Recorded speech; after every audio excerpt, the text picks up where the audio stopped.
This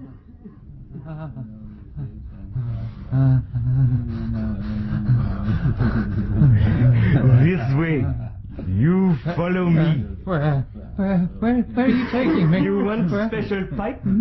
I have for you. Make feel good. Good. Special? Huh? Only for special client. But it's much money. I have money. Show me. I have money. See? Money. Here. Come here. Closer. Show me money. Yes, show money. Much money. Closer. Much money.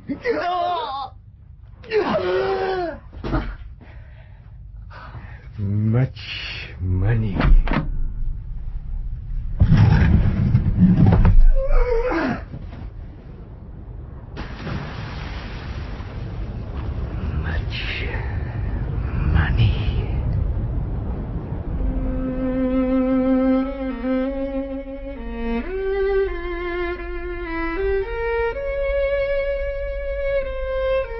The Man with the Twisted Lip by Sir Arthur Conan Doyle.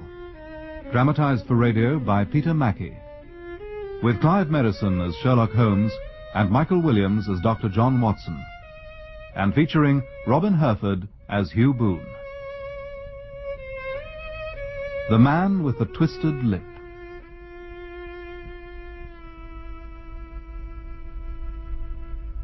Despite my long association with Sherlock Holmes, our professional paths rarely crossed.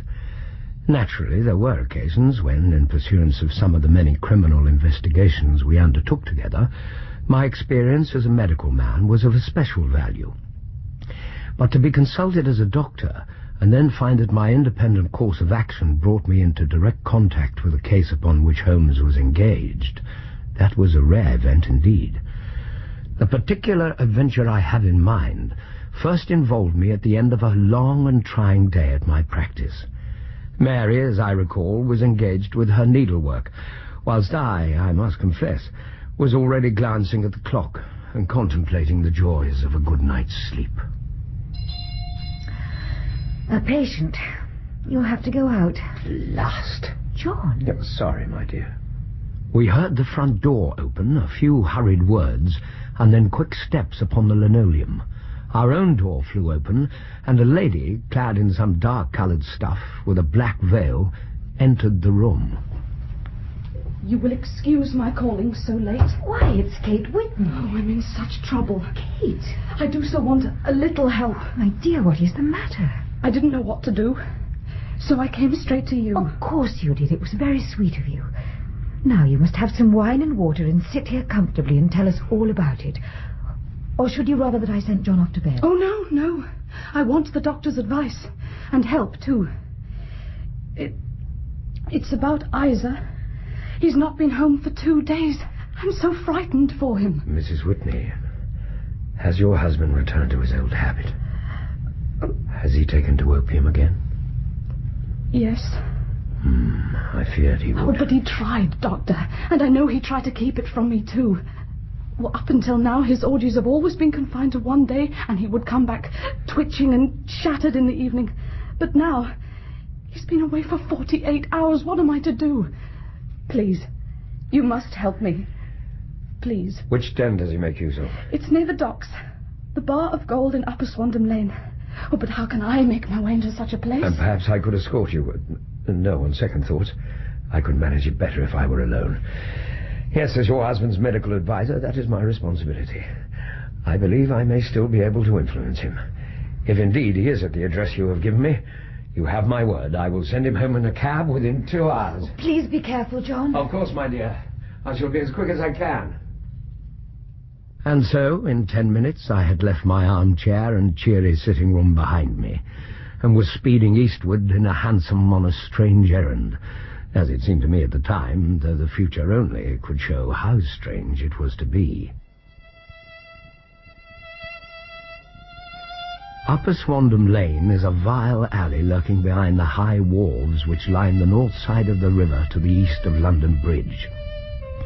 Between a slop shop and a gin shop, approached by a steep flight of steps leading down to a black gap like the mouth of a cave, I found the den of which I was in search.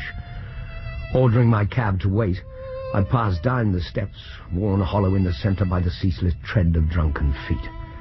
By the light of a flickering oil lamp above the door, I found the latch and made my way into a long, low room, thick and heavy with brown opium smoke, and terraced with wooden berths like the forecastle of an emigrant ship. At the farther end there was a small brazier of burning charcoal, besides which on a three-legged stool there sat a tall, thin old man, with his jaw resting upon his two fists and his elbows upon his knees, staring into the fire. Through the gloom I could dimly catch a glimpse of bodies lying in fantastic poses, bowed shoulders, bent knees, heads thrown back and chins pointing upwards, with here and there a dark, lackluster eye turned upon the newcomer. Out of the black shadows there glimmered little red circles of light, now bright, now faint, as the burning poison waxed or waned in the bowls of the metal pipes. Give me coat. I bring you pipe. Thank you. I have not come to stay. Please? There is a friend of mine here, Mr. Isa Whitney. I wish to speak to him. God, what? Leave us, please. Very well. It's all right, old boy. I'm here to help you. I say, Watson, what o'clock is it? Nearly 11. Of what day?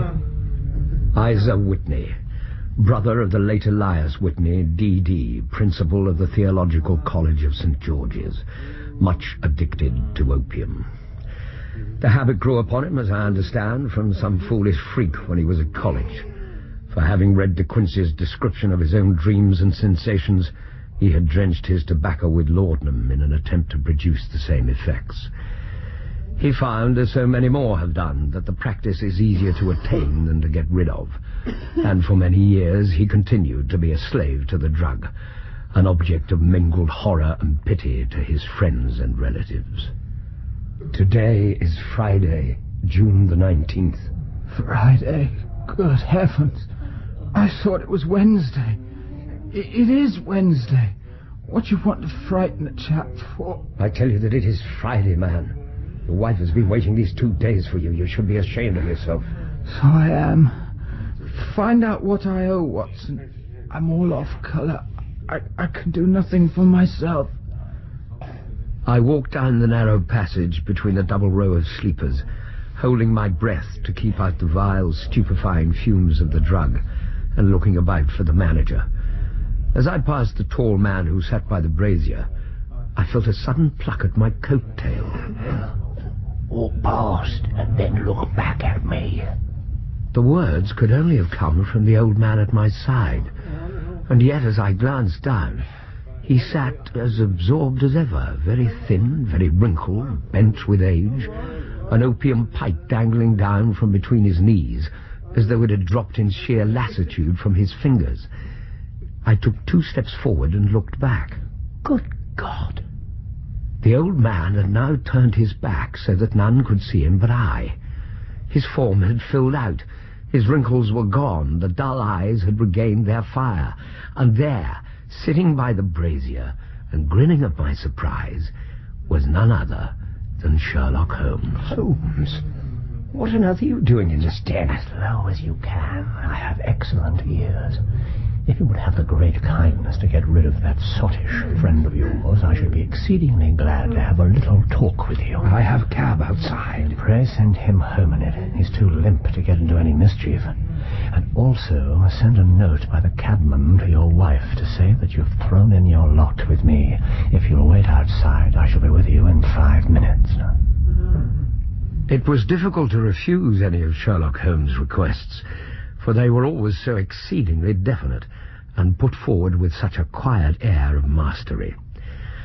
In a few minutes I had written my note, paid Whitney's bill, led him out to the cab, and seen him driven through the darkness. In a very short time a decrepit figure had emerged from the opium den, and for 2 streets Holmes shuffled along with a bent back and an uncertain foot. You know, Holmes, it's high time that you tell me exactly what We are safely round this next corner. Oh, really, Holmes? I failed to find anything humorous in the situation.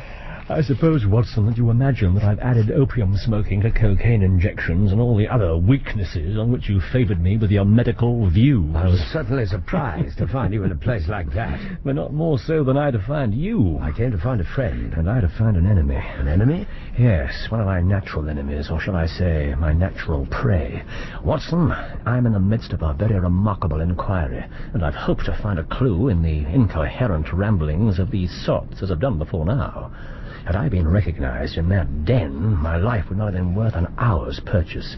I've used the place before now for my own purposes, and the rascally lascar who runs it has sworn vengeance on me. You mean the fellow I spoke with? Yeah, the same.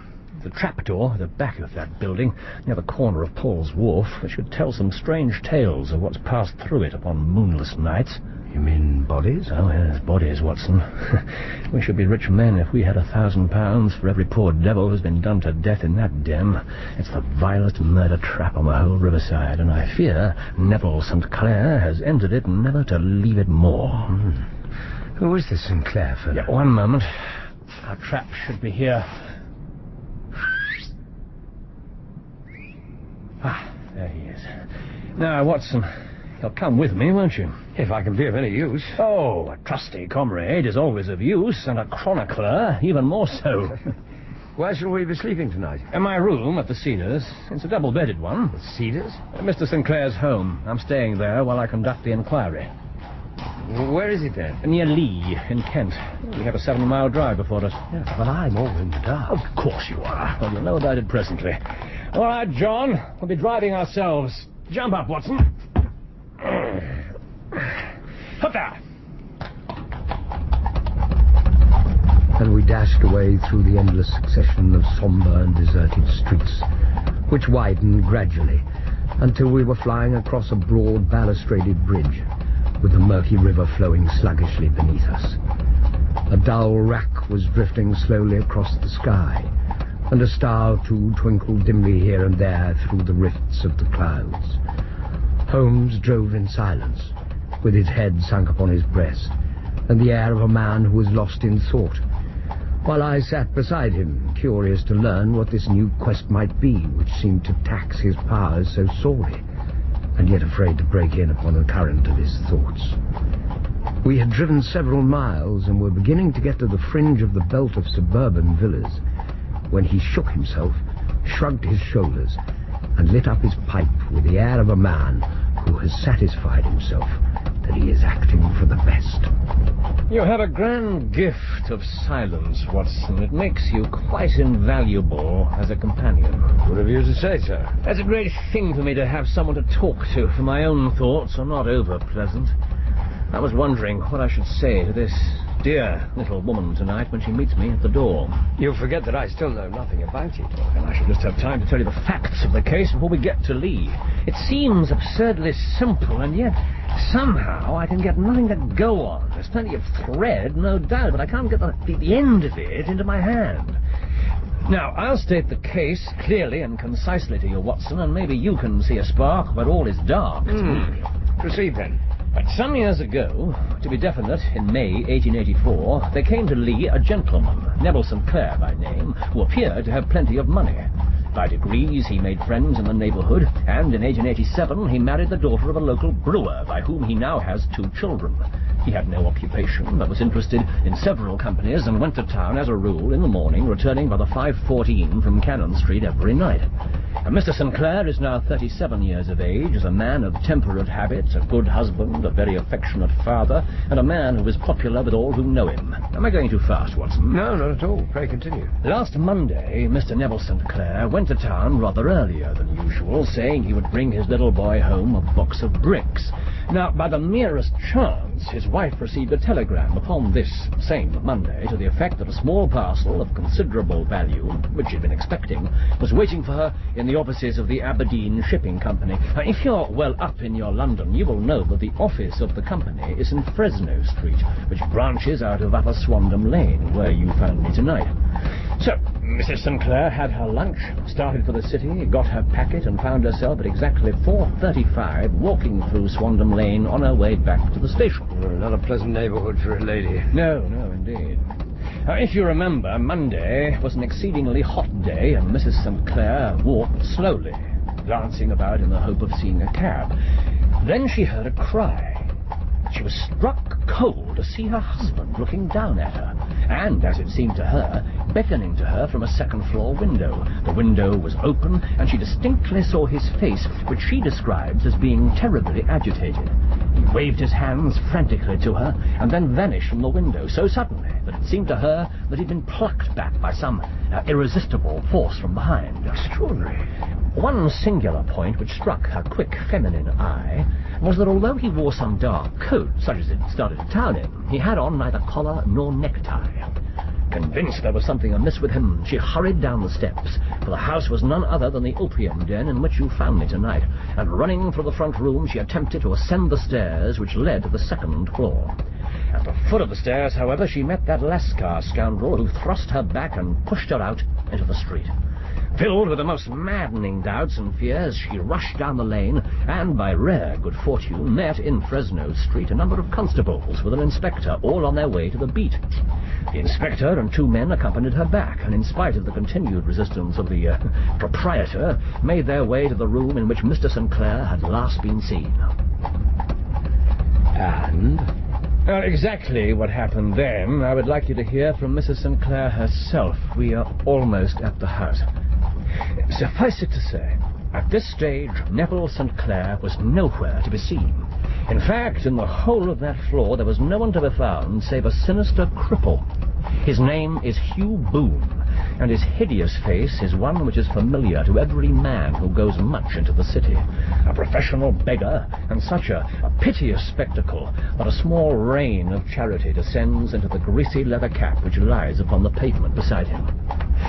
His appearance, you see, is so remarkable that no one can pass without observing him.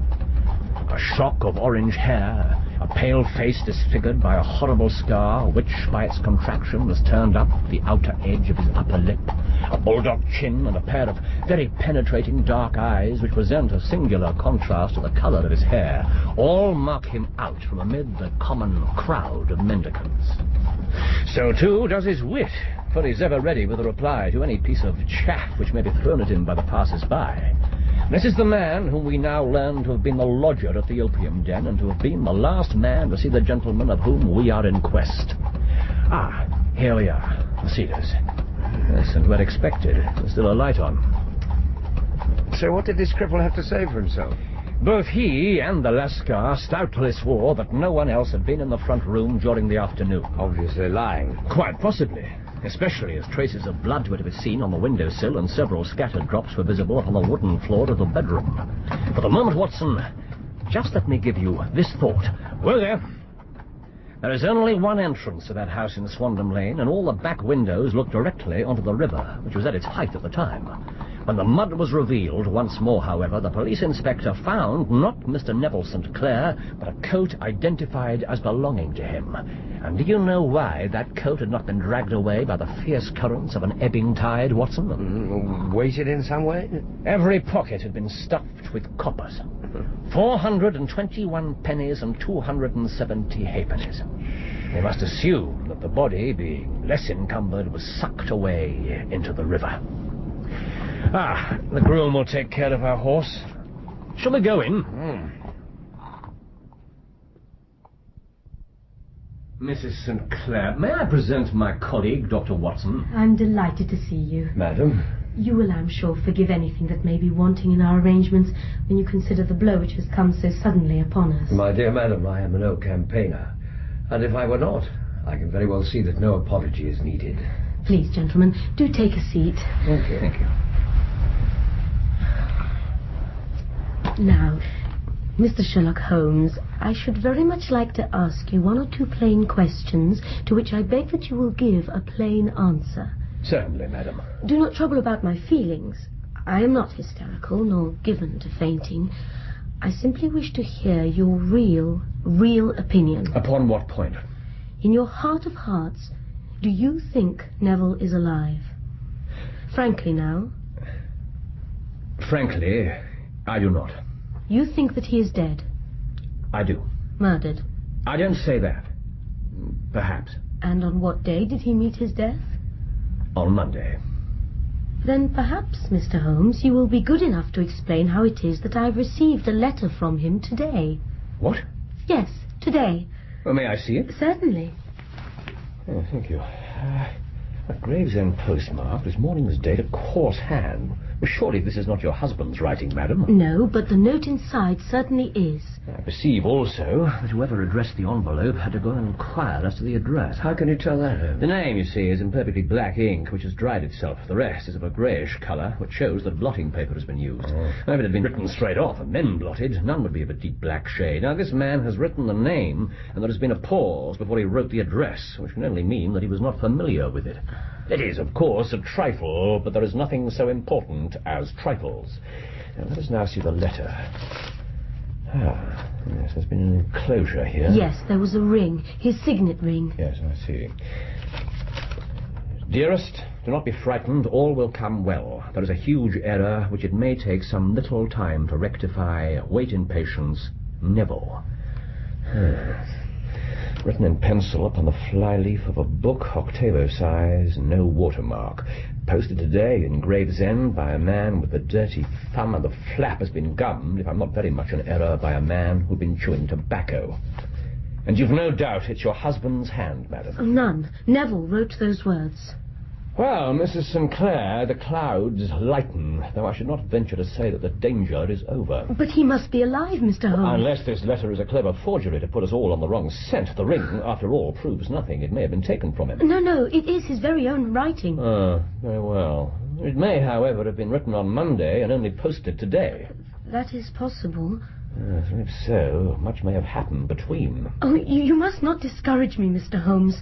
I know that all is well with him. There is so keen a sympathy between us that I should know if evil came upon him. On the very day that I saw him last, he cut himself in the bedroom, and yet I, in the dining room, rushed upstairs instantly with the utmost certainty that something had happened. Do you think that I would respond to such a trifle and yet be ignorant of his death? I have seen too much not to know that the impression of a woman may be more valuable than the conclusion of an analytical reasoner. But if your husband is alive and able to write letters, why should he remain away from you? I cannot imagine. It is unthinkable. And on Monday he made no remarks before leaving you? No. And you were surprised to see him that afternoon at the window? Very much so. Had he ever spoken of Swandam Lane? Never. Had he ever showed signs of taking opium? Never. Yes, very well. Now, you say you thought he was pulled back from the window. He disappeared so suddenly. Yes, he might have leapt back. Could you see anyone else in the room? Not from the street. Mrs. Sinclair, please think carefully and then tell us precisely what happened from the moment you entered the second-floor room with the inspector and his men. Very well. As you will recall, several minutes had elapsed before I was able to secure the assistance of the police in Fresno Street and return with them to the house in Swandam Lane. Stay by the door, Auden. Very good, sir. Tompkins, search the other room. Sir? Now, who are you? I am owner of house. Then I want to talk to you. But you I do know. What are you doing in here, Boone? I live here. Threadneedle Street, that's your pitch, isn't it? That's right. Well, how long you been back here, then? 20 minutes thereabouts. This lady says she saw another man in here about 5 minutes ago, in the window there. Been no one here but me and the landlord. What do you say to that? It is truth. I see. Mrs. Sinclair, you sure it was this window? Perfectly sure. And sorry to have to ask you this, madam. It was your husband you saw. Of course, I should know. This is the second floor, Mrs. Sinclair. Can you be sure of that? I'm his wife, Inspector. Quite. Well, Boone, you've heard what the lady said. I live here. I should know. There's been no other party here. Just me and him. He's lying. Neville was here. I know it. All right, Mrs. Sinclair. I'll take a look around. What's in this cupboard, Boone? A few bits and pieces. Not much. Let's take a look, shall we? A few bits and pieces, eh? Well, I wouldn't have thought children's toys was in your line of business. What do you mean? I suppose you're going to tell me you've never seen these building bricks before. What? Neville said he... Yes, Mrs. Sinclair? My husband said he would buy a present for our little boy today. He has been here. I've never seen them before, I tell you. Here, Inspector. Bring him along, Warden. Right, sir.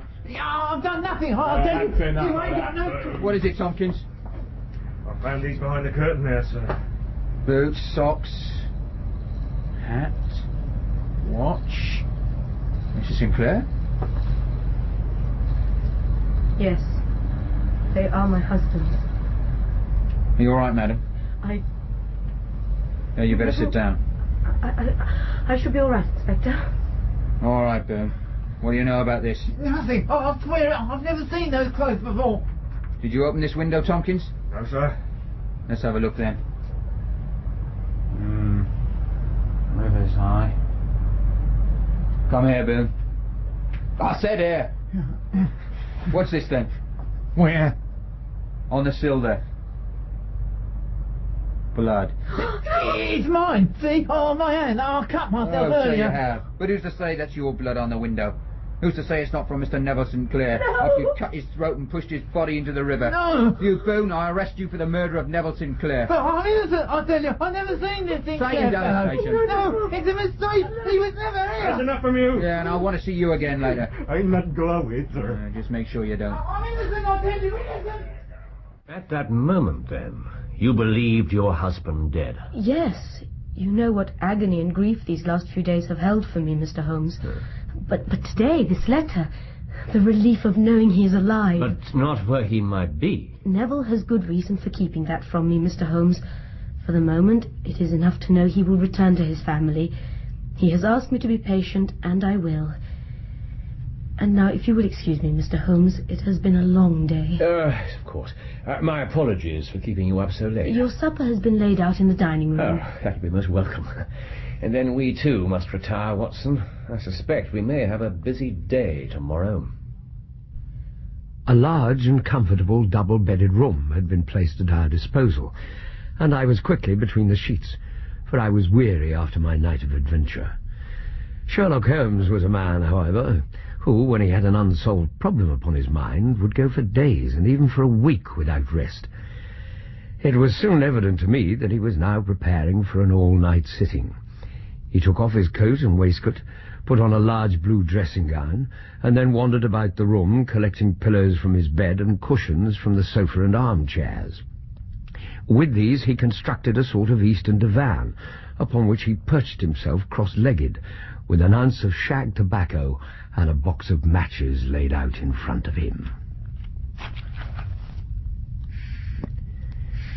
In the dim light of the lamp, I saw him sitting there, an old briar pipe between his lips, his eyes fixed vacantly upon the corner of the ceiling, the blue smoke curling up from him, silent, motionless, with the light shining upon his strong-set aquiline features. So he sat as I dropped off to sleep, and so he sat when a sudden ejaculation caused me to wake up, and I found the summer sun shining into the apartment. The pipe was still between his lips, the smoke still curled upward, and the room was full of a dense tobacco haze, but nothing remained of the heap of shag which I had seen upon the previous night. Are you awake, Watson? Well, just. What time is it? 25 minutes past 4. 25 minutes past. It's game for an early morning drive. Well, I suppose so. How then, dress. No one's stirring yet, but I know where the stable boy sleeps, and we shall soon have the trap out.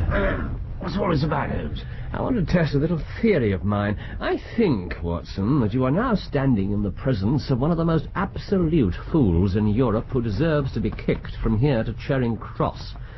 I confess that I have been as blind as a mole, but it's better to learn wisdom late than never to learn it at all. I think I have the key of the affair now. And where is he? In the bathroom. Oh, come, Holmes, it's too early. I'm not joking. I've just been there. I've taken it out, and I've got it in the Gladstone bag. Come on, old boy, and we shall see whether it will fit the lock. We made our way downstairs as quietly as possible, and out into the bright morning sunshine. In the road stood our horse and trap, with a half-clad stable boy waiting at the head. We both sprang in, and away we dashed down the London road. A few country carts were stirring, bearing in vegetables to the metropolis, but the lines of villas on either side were as silent and lifeless as some city in a dream. In town, the earliest risers were just beginning to look sleepily from their windows as we drove through the streets of the Surrey side. Passing down the Waterloo Bridge Road, we crossed over the river and, dashing up Wellington Street, wheeled sharply to the right and found ourselves in Bow Street. Who is on duty? Inspector Bradstreet. Thank you. Ah, Bradstreet. How are you? I wish to have a word with you. Certainly, Mr. Holmes. Always a pleasure to see you. And Dr. Watson, of course. Please step into my room. Thank you. How's the family, Bradstreet? Oh, very well, thank you, Doctor. Now, what can I do for you, gentlemen? We've called about that beggar man, Boone.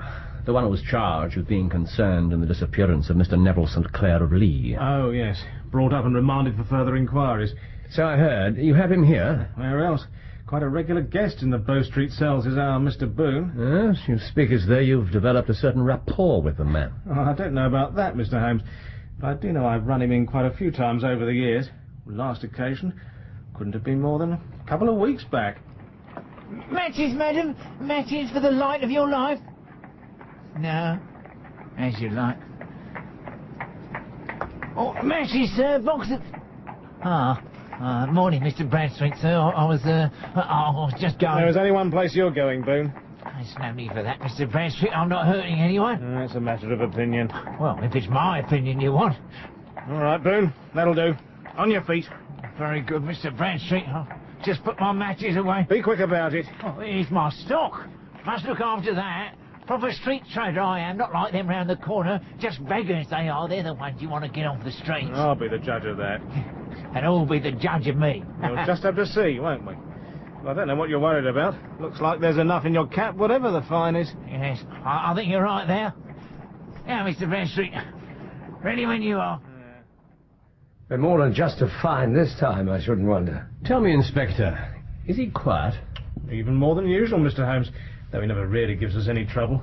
But he's a dirty scoundrel. Still, once this case has been settled, he'll have a regular prison bath.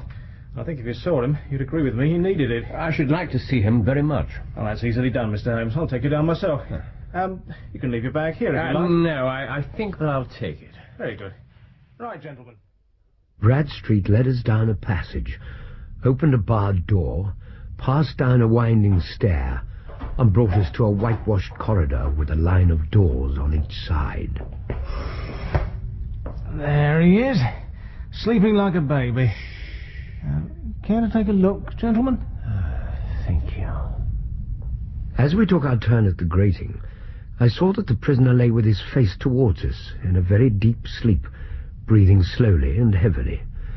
He was, as the inspector had said, extremely dirty, but the grime which covered his face could not conceal its repulsive ugliness. A broad wheal from an old scar ran right across it from eye to chin, and by its contraction had turned up one side of his upper lip, so that 3 teeth were exposed in a perpetual snarl. A shock of very bright red hair grew low over his eyes and forehead. He's a beauty, isn't he?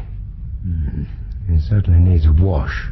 I had an idea that he might, and I took the liberty of bringing the tools with me. You're a funny one, Mr. Holmes. If you'll have the great goodness to open that door very quietly, we will soon make him cut a much more respectable figure. Well, I don't know why not. He doesn't look a credit to the Bow Street cells, does he? The cell we entered was barely large enough to accommodate the prisoner, let alone the 3 of us. Motioning Bradstreet and I to be silent, Holmes went first to the cell's water jug, and then, crossing to the sleeping figure, rubbed the now moistened sponge vigorously to and fro across Boone's face. So much for the paint. Oh, shit. Oh. Now for the plaster. Devil. And finally, the wig. What's the meaning of it? Let me introduce you to Mr. Neville St. Clair of Lee in the county of Kent. And there, sitting up in his bed, was a pale, sad-faced, refined-looking man, black-haired and smooth-skinned, rubbing his eyes and staring about him with sleepy bewilderment. Well, who would have thought it? I know him from the photograph. Oh, be it so. But if I am indeed the missing man, what am I charged with? With making away with Mr. Neville St. Oh, you can't be charged with that unless they make a case of attempted suicide of it. And I've been 27 years in the force, but this really takes the cake. If I am Mr. Neville St. Clair, then it is obvious that no crime has been committed and that, therefore, I am illegally detained. No crime, but a very great error. You would have done better to have trusted your wife. It was not my wife. It was the children. God help me, I would not have them ashamed of their father. My God. What an exposure. What can I do? Calm yourself. We will find a solution. If you leave it to a court of law to clear the matter up, of course you can hardly avoid publicity.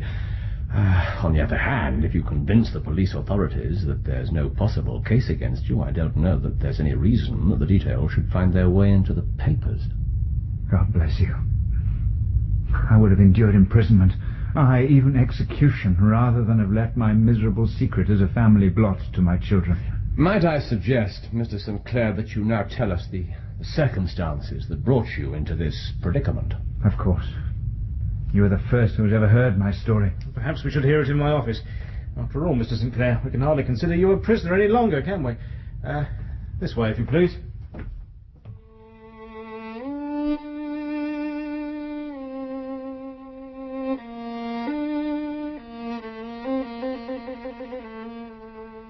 My father, gentlemen, was a schoolmaster in Chesterfield, where I received an excellent education. I travelled in my youth, took to the stage, and finally became a reporter for one of the London evening papers.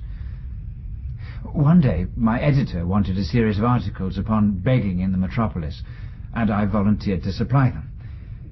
I decided it was only by trying begging as an amateur that I could get the facts upon which to base my articles. When an actor, I had, of course, learned all the secrets of making up. I took advantage now of my attainments and painted my face, and, to make myself look as pitiable as possible, I made a good scar and fixed one side of my lip in a twist by the aid of a small slip of flesh-coloured plaster. Then, with a red head of hair and an appropriate dress, I took my station in the business part of the city. For 7 hours I plied my trade, and when I returned home in the evening, I found to my surprise that I had received no less than 26 shillings and 4pence. Just for sitting on your backside all day. Please continue, Mr. St. Clair. I wrote my articles and thought little more of the matter until, some time later, I backed a bill for a friend and had a writ served on me for £25. I was at my wit's end where to get the money. But a sudden idea came to me. I obtained a fortnight's grace from the creditor, asked for a holiday from my employers, and spent the time in begging in the city under my disguise. In 10 days I had the money and had paid the debt. Well, you can imagine how hard it was to settle down to arduous work at £2 a week, when I knew that I could earn as much in a day by smearing my face with a little paint, laying my cap on the ground, and sitting still. I tell you, gentlemen, it was a long fight between my pride and the money. But the money won at last, eh? To my shame. Only one man knew my secret. The Lascar who keeps the opium den in Swandam Lane. He also gave me the use of 2 second-floor rooms, though I had to pay him well to keep my secret safe. 19 and 6, 19, 19 and 6, £4. There you are. Thank you, Mr... Boone. Hugh Boone. Of course. But Mr. Boone is not enough. How do you mean? You give £5 now, please. No, it's too much. No. Not too much. Not for Mr. Boone. Mr. Boone gets much money. I paid, of course. And so I continued to emerge every morning as the squalid beggar, and in the evenings transform myself into the well-dressed man about town. Very soon I found that I was saving considerable sums of money. I do not mean that any beggar in the streets of London could earn £700 a year, which is less than my average takings, but I had exceptional advantages in my power of making up, and also in a facility in repartee, which improved by practice and made me quite a recognizable character in the city. All day a stream of pennies, varied by silver, poured in upon me, and it was a very bad day I failed to take £2. as I grew richer, I grew more ambitious. Took a house in the country and eventually married, without anyone having a suspicion as to my real occupation. My dear wife knew that I had business in the city, but she little knew what. You fooled us all, Mr. St. Clair. I should think even the Commissioner might have dropped a few shillings in your cap over the years. Very probably. Well, last Monday, I had finished for the day and was dressing in my room above the opium den when I looked out of my window and saw, to my horror and astonishment, that my wife was standing in the street, with her eyes fixed full upon me. I gave a cry of surprise, threw up my arms to cover my face, and rushing to my confidant, the Lascar, entreated him to prevent anyone from coming up to me. I threw off my clothes, pulled on those of a beggar, and put on my pigments and wig. Even a wife's eyes could not pierce so complete a disguise. But then it occurred to me that there might be a search in the room, and that the clothes might betray me. I threw open the window, reopening by my violence a small cut which I had inflicted upon myself in the bedroom that morning. Then I seized my coat, which was weighted by the coppers which I had just transferred to it from the leather bag in which I carried my takings. I hurled it out of the window, and it disappeared into the Thames. The other clothes would have followed, but at that moment there was a rush of constables up the stair, and a few moments after I found, rather I confess to my relief, that instead of being identified as Mr. Neville St. Clair, I was arrested as his murderer. Well, gentlemen, I do not know there is anything else for me to explain. I was determined to preserve my disguise as long as possible, and hence my preference for a dirty face. Knowing that my wife would be terribly anxious, I slipped off my ring and confided it to the Lascar at a moment when no constable was watching me, together with a hurried scrawl telling her that she had no cause to fear. That note only reached her yesterday. Good God. What a week she must have spent. We've been keeping a watch on that Lascar, so it would have been difficult for him to post a letter unobserved. Probably handed it to one of his sailor customers who forgot all about it for some days. That was it. I've no doubt of it. Mr. St. Clair, this begging must stop. If we are to hush this thing up, there must be no more of Hugh Boone. I have sworn it by the most solemn oath which a man can take. In that case, I think it's probable that no further steps may be taken. But if you're found again, then all must come out. I understand. And all that remains to say is we're very much indebted to you, Mr. Holmes, for having cleared the matter up. Though I wish I knew how you reached your results. I reached this one by sitting on 5 pillows and consuming an ounce of shag. Watson, I feel there is just one more matter we must attend to before we can say this particular adventure has been brought to a satisfactory conclusion. Ah, you mean we should let Mrs. St. Clair know all is well? I think we can safely leave that to her husband. Of course. I was thinking more along the lines that if we drive with all possible haste to Baker Street, I believe we shall just be in time for breakfast. Good day, gentlemen.